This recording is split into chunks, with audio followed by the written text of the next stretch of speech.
selection's underway in South Bend for the first of 5 suspects charged in the deadly Southside explosion. Good afternoon, everyone. I'm Jason Fechner in for Raphael. And I'm Candace Avilés. Now, so far, finding a jury to hear the case against Mark Ray Leonard, the man accused of masterminding the explosion, has not been easy. Call 6 investigator and the Now's Raphael Sanchez joins us live outside the St. Joseph County Courthouse with the very latest. Raphael?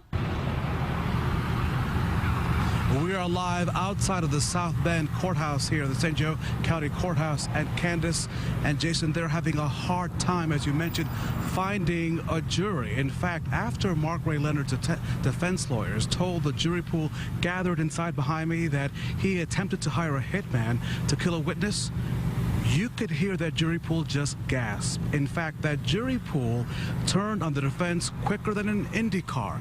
In other words, already the jury pool, 14 have been dismissed because they say they could not be impartial after hearing that from the defense. We have so much evidence, and right now at 4 o'clock, no jury. This flash caught on a home security camera is the only public video of the Southside explosion before the flames engulfed portions of Richmond Hill. The Call 6 investigators have learned that jurors are expected to see video not released before as part of the evidence against Mark Ray Leonard. Leonard is facing dozens of criminal charges, including murder and arson. Authorities say he had been plotting for months to set his then-girlfriend's home on fire to collect insurance money. His now ex-girlfriend, Monserrate Shirley, cut a deal with the prosecutor's office and is set to be one of their star witnesses. The state will lean on her testimony as well as all of these boxes. The prosecution team hauled a truckload of evidence to South Bend to make its case. Former Marion County prosecutor Carl Brizzi says the prosecution team will have to weed out potential jurors who expect cases like this to be loaded with DNA like those seen on crime television shows. It almost never happens that way. And you've got to spend a lot of time talking to jurors. And again, you have to do it in a respectful way and not insulting them and by saying, look, I know that this is the way it happens on TV, but ain't real life. You don't want to say it like that.